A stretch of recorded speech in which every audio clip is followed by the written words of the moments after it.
dengan saya Haru Saleh ST, calon guru penggerak angkatan ke-9 dari UPT SMP Negeri 1 Medan.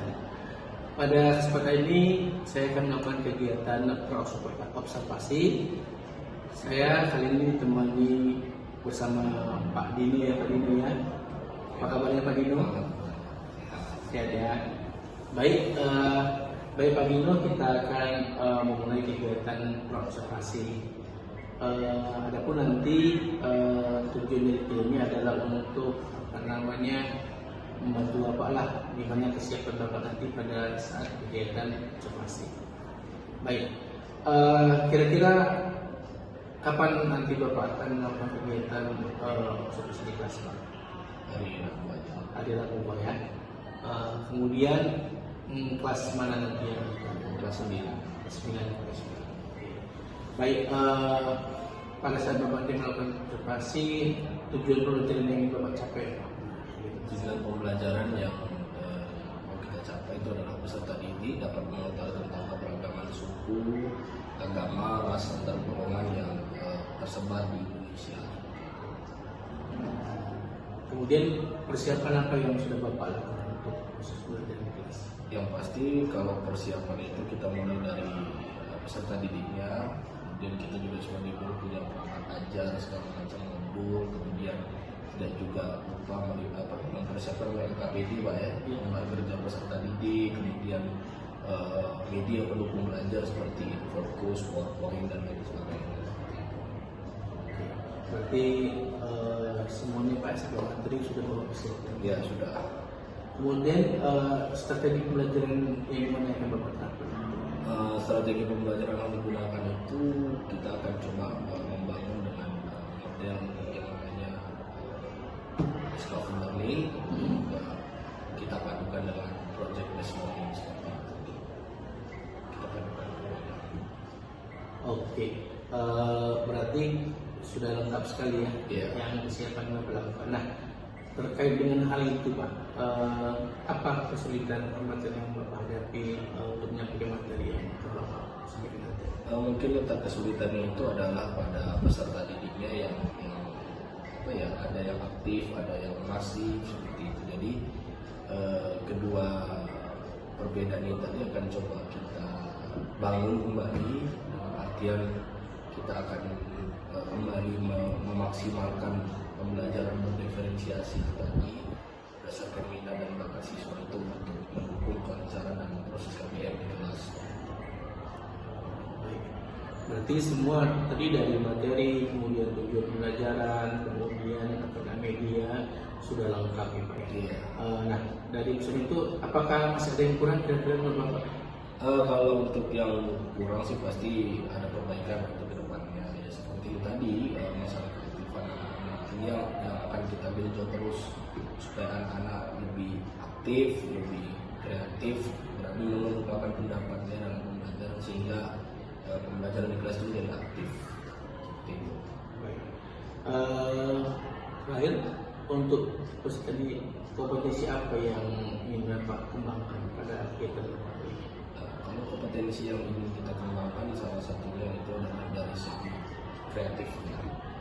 Dari segi kreatif ini kita akan memberikan nanti para peserta didik tugas-tugas yang memang akan mengasah peserta didik ini jadi untuk menumbuhkan mengembangkan inovasinya, apalagi dengan perkembangan zaman sekarang ini pembelajaran itu tidak serta-merta hanya teori saja, tetapi harus dibarengi dengan praktik yang bisa berkaitan dengan kehidupan sehari-hari seperti itu. Bagus sekali Pak ya. Iya. Ya mudah-mudahan nanti pada saat pelaksanaan tidak ada masalah Pak ya. Iya. Baik, saya rasa. Assalamualaikum warahmatullahi wabarakatuh. Waalaikumsalam warahmatullahi wabarakatuh. Ya, selamat pagi untuk kita semua. Pagi Pak. Mudah-mudahan semuanya dalam keadaan sehat dan tetap semangat ya. Jadi saya lihat wajah-wajah kalian ini penuh dengan rasa gembira, rasa semangat ya. Pasti energinya lagi bagus-bagusnya nih ya. Coba kita teriakkan dulu jargon kita ya, untuk membakar semangat kita ya. Ya, Pak. Pendidikan Prima. Mensa. Semangat. Tepuk tangan untuk kita semua. Tadi Bapak sudah cek di absensi kita, ada beberapa anak yang nggak hadir ya. Ini kemana kira-kira? Sakit ya? Ya. Oke, jadi yang sakit mudah-mudahan kita doakan cepat Sembuh. Amin. Baik anak-anak, seperti biasa pada hari ini saya akan melanjutkan materi pembelajaran kita, yang dimana pada hari ini kita akan membahas mengenai keberagaman masyarakat. Nanti saya akan memberikan sedikit pengantar materi kepada kalian. Kemudian nanti kita akan lanjutkan dengan diskusi kelompok, yang dimana diskusi ini sudah saya rancang kelompoknya menjadi beberapa bagian berdasarkan minat dan bakatnya masing-masing ya. Ada yang audio visual, kemudian ada apa lagi? Visual, kemudian ada kinesis. Ini nanti akan kita sesuaikan berdasarkan minat dan bakatnya masing-masing. Baik anak-anak Bapak, di depan layar sini sudah ada materi yang akan saya tampilkan kepada kalian. Ya, di mana materi ini akan kita bahas lebih dalam, lebih lanjut, yaitu adalah mengenai keberagaman masyarakat. Ya, kalau bicara tentang keberagaman masyarakat di Indonesia tercinta ini, beragam nggak sukunya? Beragam nggak agamanya? Iya. Jadi kita semua ini berasal dari latar belakang yang berbeda-beda, baik itu suku, agama, ras atau golongan, sehingga biasa dikenal dengan istilah keberagaman sara. Ya, S yang pertama itu adalah suku, A yang kedua adalah agama, R yang ketiga adalah A yang keempat adalah golongan. Bicara tentang suku, di Indonesia paling banyak sukunya. Ada suku Jawa, ada suku Batak, ada suku Minang, ada suku Melayu, Aceh dan lain sebagainya. Batak dibagi lagi kan, ada Batak Toba, ada Batak Mandailing, ada Batak Karo, ada Batak Papa, Dairi dan lain sebagainya. Ya, di kelas ini pun juga beragam. Siapa yang suku Batak? Angkat tangannya. Nah, suku Batak. Suku Jawa? Iya. Suku Minang? Suku Aceh? Nah, kamu sebagai orang Aceh, bangga nggak jadi suku Aceh? Bangga. Kita nggak pernah saling bertengkar kan? Kenapa? Karena kita sudah diikat oleh satu semboyan namanya Bhinneka Tunggal. Artinya tepuk tangan dulu untuk kelas ini. Pasti semuanya pada belajar ini malam. Semuanya bisa menguasai materi kan begitu. Nah, ada faktor-faktor yang menyebabkan keberagaman masyarakat Indonesia. Yang pertama itu adalah letak strategis wilayah Indonesia. Ya, Indonesia tercinta ini berada pada kawasan yang sangat strategis. Kita lihat, berada di dua samudra yaitu Hindia dan Pasifik, serta dua benua yaitu benua Asia dan Australia. Inilah keuntungan tinggal di Indonesia. Selain kekayaan alamnya, juga strategis tempatnya, ini menjadi daya tarik yang berbeda. Itu yang membuat faktor penyebab keberagamannya. Kemudian yang kedua adalah kondisi negara kepulauan. Tiap-tiap pulau punya budayanya masing-masing. Sumatera dengan ciri khasnya masing-masing, Jawa dengan ciri khasnya masing-masing, Papua dengan ciri khasnya masing-masing. Ingat kata pepatah Inggris, don't worry, it's no problem. Nah, tidak jadi masalah. Meskipun kita berbeda, tapi hati kita seperti Honda. One heart. Nah, tepuk tangan dong. Oke, nah, sebagai tadi kita diikat oleh satu semboyan Bhinneka Tunggal Ika itu tadi, saya mau dengar perwakilan dari kalian mungkin bisa menyimpulkan kira-kira ya, apa sih keuntungan kita hidup di negara yang beragam dan tetap menjunjung tinggi toleransi. Saya minta Sejati dulu deh, yang Sejati kasih tepuk tangan dulu Sejati. Ya, Sejati berasal dari suku Minang. Apa yang Sejati dapatkan dari keberagaman Indonesia ini? Keberagaman Indonesia mulai dari Papua memiliki suku dan adat. Tapi karena kita Indonesia yang kita berbeda, maka perbedaan yang banyak tersebut tidak membuat menjadi pecah belah. Wah, luar biasa, tepuk tangan. Oke, baik, tadi saya sudah memberikan pengantar materi kepada kalian. Sekarang saya akan minta kalian untuk berdiskusi berdasarkan karakteristik minat dan bakatnya masing-masing. Saya akan tayangkan video. Nanti masing-masing anak, baik itu kinestetik, visual atau apa, membuat resume berdasarkan minat dan bakatnya masing-masing. Bisa ya? Kita akan saksikan video berikut.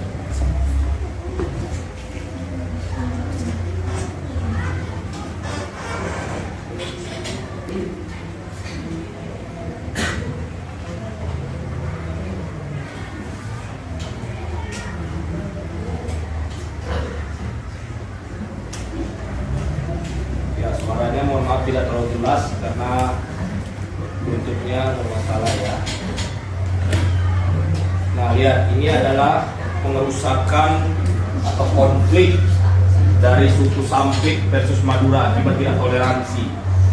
Ya, bagaimana sana terjadi hal-hal yang tidak diinginkan, rumah-rumahnya dirusak. Dia itu. Ini akibat adanya adu domba yang tidak boleh ada dalam diri kita. Hidup harus berdampingan. Nah,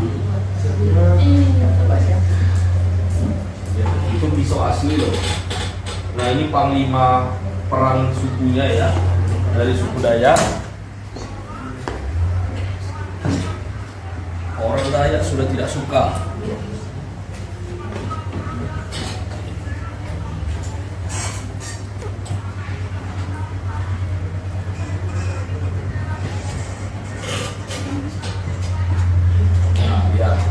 Mereka tidak suka orang Dayak ada di tempat ini. Karena apa? Karena ada sesuatu hal. Lihat itu, rumah-rumah yang dibakar. Ini akibat konflik ini. Nah, ya, wow.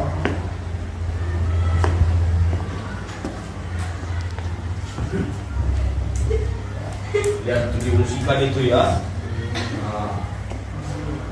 Oke, tak usah berlama. Baik anak-anak, setelah tadi kita menyaksikan video yang berupa perang Sampit akibat tidak toleransi, saya minta kalian untuk berdiskusi berdasarkan minat dan bakatnya masing-masing, dibuat dalam bentuk resume. Kemudian nanti saya akan minta perwakilan dari kalian untuk menyajikan apa yang kalian diskusikan. Silakan, ayo berdiskusi. Saya akan mengamati diskusi kalian. Ya. Jadi kalau ini lebih tulis dari makna dari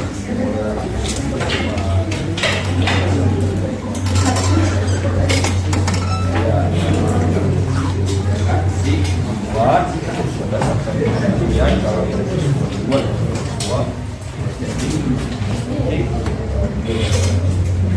bisa dalam poster apa ajakan untuk kampanye untuk toleransi. Ya, oke, semangat ya. Oke, saya sekarang ke kelompok ini. Ini kelompok apa ini?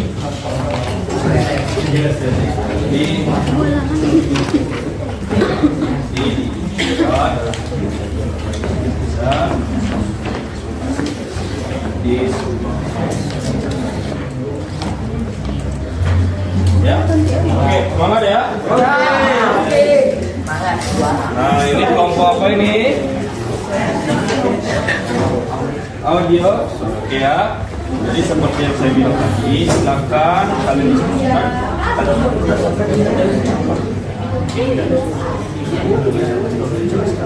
Oke. Nanti disampaikan dalam bukan dalam video. Oke ya, semangat. Ya baik, saya mau tunjuk satu orang nih ya, kira-kira siapa yang bisa menyimpulkan dari hasil video tadi berdasarkan video. Ya, yuk siapa dari kelompok ini? Saya Pak. Oh bagus, silakan. Saya Pak. Ya silakan. Dari hasil analisis video yang telah Pak Dino tampilkan, Maka kesimpulan dari kelompok visual yaitu keberagaman suku bangsa sama dengan etnis atau etnik. Sekelompok manusia yang memiliki kesatuan budaya dan terikat oleh kesadaran dan identitas tersebut. Ciri-ciri mendasar dan paling umum yaitu pertama bahasa daerah, kedua adat istiadat, ketiga sistem kekerabatan, dan keempat kesenian daerah. Terima kasih Pak. Iya, tepuk tangan untuk Sejati. Ayo, siapa lagi yang bisa untuk mendeskripsikan dari video tadi? Saya Pak. Iya, bagus, silakan.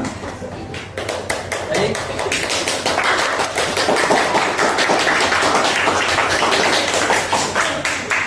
Menurut hasil diskusi dari kami, kelompok kinestetik, tanggapan kami terhadap video yang ditunjukkan oleh Pak Dino tadi adalah seharusnya mereka tidak melebih-lebihkan perpecahan yang terjadi di situ, karena mereka dapat bertoleransi dengan erat agar menciptakan ciri khas mereka sendiri dan bisa membuat lapangan pekerjaan yang lebih besar karena mereka berdua bekerjasama antar suku.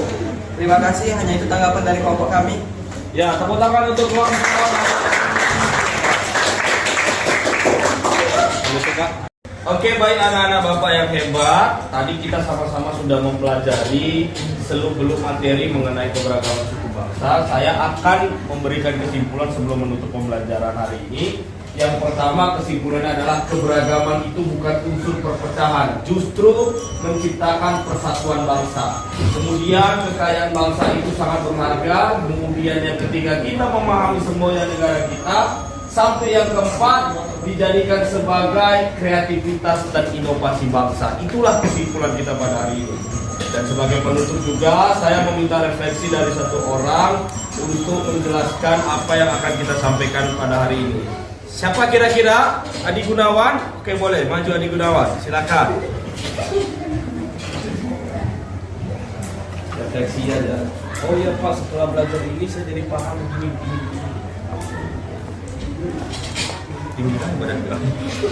Ya Pak, refleksi dari saya setelah mempelajari keberagaman yang ada di Indonesia, seharusnya kita harus lebih bersatu dan lebih bertoleransi agar terjadinya persatuan yang besar di Indonesia ini, karena Indonesia merupakan negara yang beragam suku, agama, ras, antar golongan. Terima kasih Pak. Ya, luar biasa. Ya, baik anak-anak bapak, itulah tadi materi yang saya sampaikan pada hari ini. Untuk pada pertemuan minggu selanjutnya kita akan membahas tentang solidaritas global. Mudah-mudahan kalian bisa memahami. Saya akhiri. Assalamualaikum warahmatullahi wabarakatuh. Selamat pagi. Waalaikumsalam warahmatullahi wabarakatuh. Selamat pagi, Pak.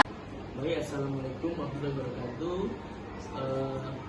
Bertemu kembali dengan saya Khairul Saleh, calon guru penggerak dari UPT SMP Negeri 1 Medan, Angkatan 9 Kota Medan.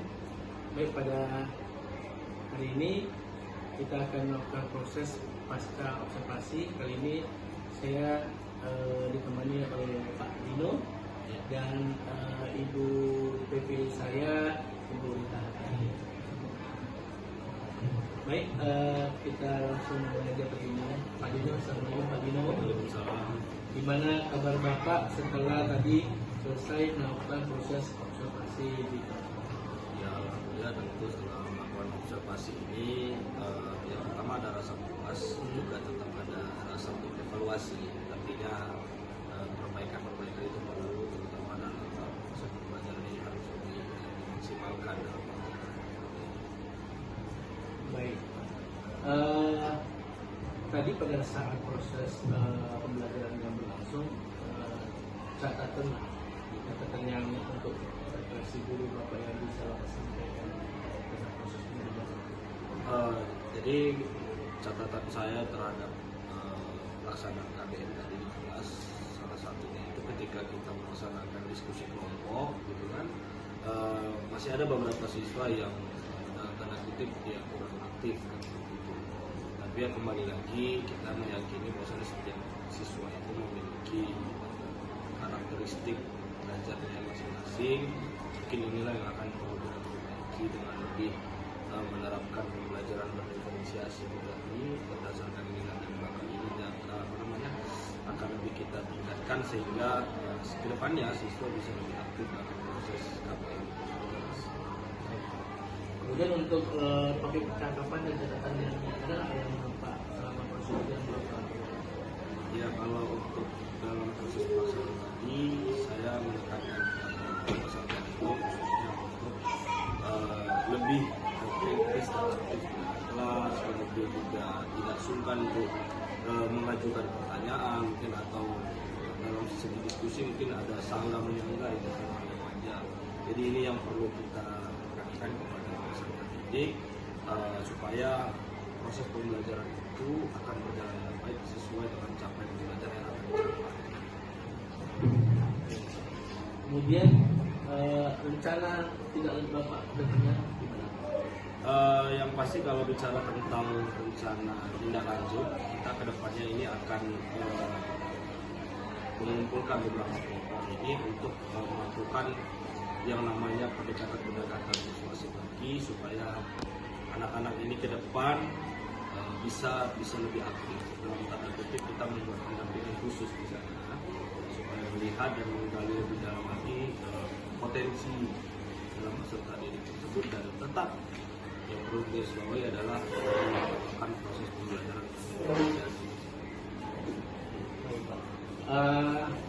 Jadi kira-kira kapan lah Bapak akan memulai proses tindak lanjut? Yang pasti kalau ditanya kapan mulai, kita akan dalam waktu dekat kita akan mulai. Artinya segala sesuatu yang baik untuk peningkatan proses pembelajaran ini kan harus disegerakan. Artinya begitu kita sudah tahu di mana yang menjadi titik evaluasi, ini akan kita segera perbaiki dan tentu yang diharapkan sama-sama adalah anak-anak ini bisa menjalankan pembelajaran itu sesuai dengan minat dan bakatnya masing-masing. Oke, baik Pak ya. Mudah-mudahan apa yang sudah Bapak rencanakan, kemudian tindak yang Bapak sudah buat nanti akan segera terrealisasi kita kendala dan proses belajar juga semakin baik. Terima kasih Pak Dino ya. Kemudian izin Ibu kita bagi PT saya mohon umpan balik lah atas proses mulai dari pra observasi sampai tadi pasca yang sudah terjadi. Pak, kembali pada Juli dan percakapan kita ini dengan coaching. Sehingga ketika kita melakukan percakapan ini harus ada katakanlah sesuatu yang kita gali dari yang coaching kita. Kan sekarang Pak Dino sebagai coaching. Sesuatu yang kita gali sehingga si coaching bisa punya sudah punya solusi, tapi bagaimana bisa solusi ini betul-betul terrealisasi sebenarnya tugas coach. Nah, dia ada tadi beberapa catatan yang saya di sini yang saya catat ya. Misalnya ketika Pak Dino sebagai coaching sudah mengatakan bahwa untuk keaktifan kelas mungkin saya akan menerapkan pembelajaran diferensiasi. Tadi kata Pak Dino sebagai coaching. Lalu sebagai coach kita harus lebih dalam tuh bagaimana pembelajaran diferensiasi ini. Di materi apa, lalu bagaimana cara Pak Dino melakukan pembelajaran diferensiasi sehingga percakapan ini bukan hanya sebagai wacana atau rencana yang masih juga ngambang di benak Pak Dino gitu. Sampai kepada bagaimana ya, kapan, siapa saja yang terlibat, apa nanti yang mau dimanfaatkan untuk pembelajaran diferensiasi. Jadi dengan percakapan ini Pak Dino itu bisa mendapatkan manfaat. Apa manfaatnya Pak Dino dapat gambaran nanti di proses pembelajaran diferensiasi. Pembelajaran diferensiasinya begini. Ya kan? Nggak cuma sampai pembelajaran diferensiasi. Terus caranya gimana? Nah, nggak gitu kan? Nah, kita udah sampai ke spesifik. Pembelajaran diferensiasi nanti saya bagi ini, nah gitu.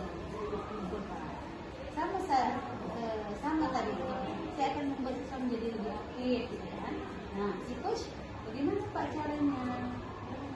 Kapan itu Pak? Walaupun tadi kapan sudah ya, rencana tidak lanjut kapan, tidak lanjut kapan Pak?